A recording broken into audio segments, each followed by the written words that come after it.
ciel gris a une grande qualité, il donne bonne conscience aux jardiniers paresseux. Dès le matin, les nuages couvrent le potager comme une couverture. Personne ne transpire, les feuilles ne brillent pas, la lumière est douce. On ferme le robinet dans sa tête avant même d'avoir touché la terre. C'est ainsi que commence le mensonge le plus poli du printemps. L'objectif annoncé est économiser l'eau au jardin. Très bien. Mais économiser ne veut pas dire croire la météo parce qu'elle arrange le planning. Les jeunes plants du potager ne boivent pas la couleur du ciel. Ils boivent l'eau disponible autour des racines. Entre ces deux choses, il y a parfois un écart assez grand pour y perdre une rangée de salades. La première vérification se fait au bord de l'allée. La surface semble fraîche. Le doigt, lui, descend 2 centimètres et rencontre une terre plus sèche qu'attendue. Le vent a travaillé sans bruit. Il a tiré l'humidité des bords, surtout près des jeunes plants qui n'ont pas encore de racines profondes. Le ciel a donné une impression.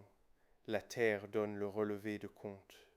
On sort la truelle, pas pour labourer un drame, seulement pour ouvrir 3 petites fenêtres. Une au centre du carré, une près du bord, une sous le paillage. Les différences apparaissent aussitôt. Au centre, la terre garde encore de la fraîcheur. Au bord, elle s'émiette. Sous le paillage, elle résiste mieux. Le système d'arrosage du jardin doit répondre à ces lieux, pas à une humeur générale. Le CZ de View 482 peut apparaître en arrière-plan uniquement avec prudence. Son titre fournisseur le présente comme un contrôleur Rainpoint double van avec 2 voies indépendantes de programmation. Rien de plus n'est utilisé dans cette voie off. Pas d'application inventée, pas de pluie automatique supposée, pas de pression, pas de débit, pas d'indice IP. Aujourd'hui, l'outil sert de rappel. Même 2 voies ne remplacent pas un doigt dans le sol.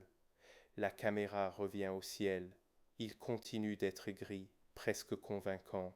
C'est le problème. Une image douce peut pousser à arroser trop peu, comme un grand soleil peut pousser à arroser trop vite. Pour économiser l'eau au jardin, il faut distinguer 3 choses: ce qui tombe vraiment, ce qui s'évapore et ce qui reste accessible aux racines. Les nuages ne remplissent aucune fiche à notre place. On teste une ligne courte de goutte à goutte, non pas pour compenser la peur, mais pour mesurer. 10 minutes serait peut-être trop. 2 minutes ne disent pas tout. On ouvre brièvement, on attend, puis on regarde la tache humide. L'arrosage automatique devient utile quand il répète une décision vérifiée, pas quand il évite de se baisser. Bon état change la journée. Le bord exposé au vent reçoit un ajustement différent du centre. Ce n'est pas plus compliqué, c'est plus honnête. Le kit goutte à goutte ou le tuyau poreux n'ont pas pour mission d'uniformiser le jardin comme une nappe. Ils doivent respecter les différences. Le jardinier aimerait une règle. Le printemps préfère les exceptions. La famille passe par la porte avec une remarque assez juste. S'il va peut-être pleuvoir ce soir, pourquoi s'embêter? Parce que peut-être n'arrose pas une racine. Parce qu'une averse courte peut mouiller les feuilles et laisser la couche utile presque intacte. Parce qu'un sol déjà sec reçoit parfois l'eau en surface avant de l'absorber correctement. Les jardins adored transformer. Les adverbes ont problème. On ne donne pas de conclusion juridique sur les restrictions d'eau.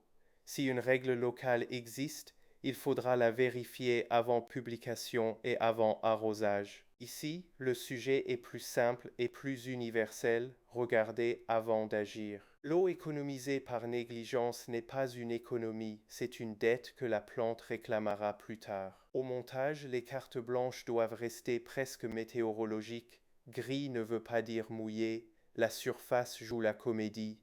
Le doigt vaut mieux qu'une impression. Chaque carte arrive après une preuve visuelle. Pas de sermon, juste une petite humiliation utile, comme souvent au jardin. Le soir, quelques nuages se déchirent et le potager prend une lumière dorée qui ferait croire que tout va bien. Cette fois, le carnet sait mieux. Il note les bords secs, le vent, la profondeur et une décision courte plutôt qu'un grand arrosage de panique. Demain, le dîner de famille bloquera le robinet et l'on découvrira qu'une bonne décision de jardin peut échouer pour une raison très domestique. La seconde moitié adopte une logique de météo contredite. On place 3 repères dans le jardin, une tuile sèche au bord du carré, une poignée de paillage et une petite coupe de terre ouverte sous un plan. À l'image, le ciel reste gris. Au sol, l'épreuve se divise. Ce contraste visuel donne à l'épisode sa personnalité. Il ne cherche pas la panne d'un objet, il démasque une impression. On ajoute un plan de vent, rien de spectaculaire, une étiquette qui bouge, une feuille légère qui tremble, un bord de paillage soulevé. La voix off explique que le vent peut sécher une surface sans offrir le moindre soleil dramatique. C'est là que l'économie d'eau devient intelligente. Ne pas arroser par réflexe, mais ne pas s'abstenir par paresse météorologique. Le passage sur le CZ 2482 doit être bref et presque secondaire. L'objet peut apparaître sur une étagère ou dans une main, mais le commentaire rappelle que son titre fournisseur suffit seulement à le classer comme contrôleur double Van Rainpoint avec deux voies indépendantes. Aucune fonction de pluie, aucun protocole et aucun chiffre technique ne sont déduits. La star de l'épisode reste le test de sol. On propose un rituel simple pour les jours gris. Toucher, ouvrir, attendre. Toucher la surface pour repérer les différences. Ouvrir une petite fenêtre dans la terre pour vérifier la couche utile. Attendre après un très court arrosage pour voir si l'eau descend ou ruisselle. Ces trois verbes donnent une cadence au sous-titre, différente de la cadence plus mécanique des épisodes produits.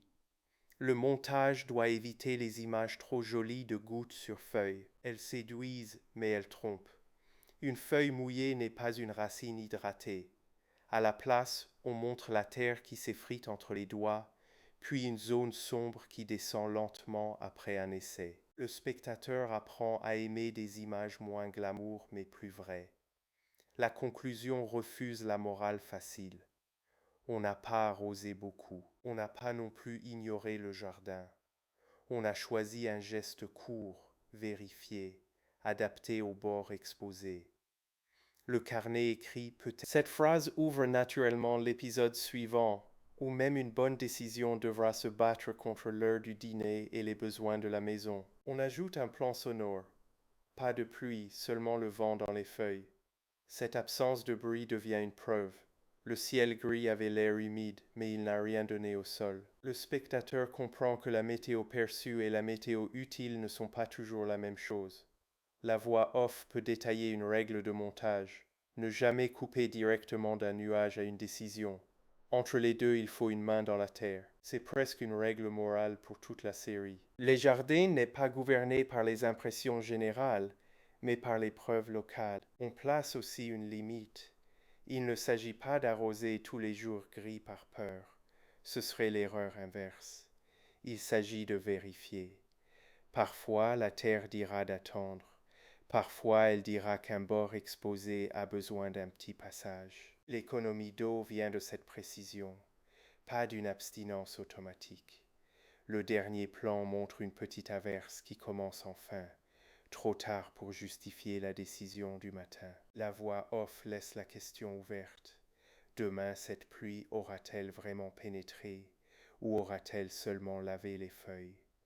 Le printemps garde son droit de mentir. Le lendemain matin, la terre est contrôlée au même endroit. Cette répétition donne du sérieux à l'épisode. Si la petite décision de la veille a suffi, on ne rajoute rien par peur. Si le bord a de nouveau séché, on ajuste seulement ce bord. Économiser l'eau au jardin devient alors une suite de petites corrections, pas une grande posture. La voix off termine sur une image de nuage qui s'éloigne. Le ciel n'est pas accusé, il a seulement été pris trop au sérieux.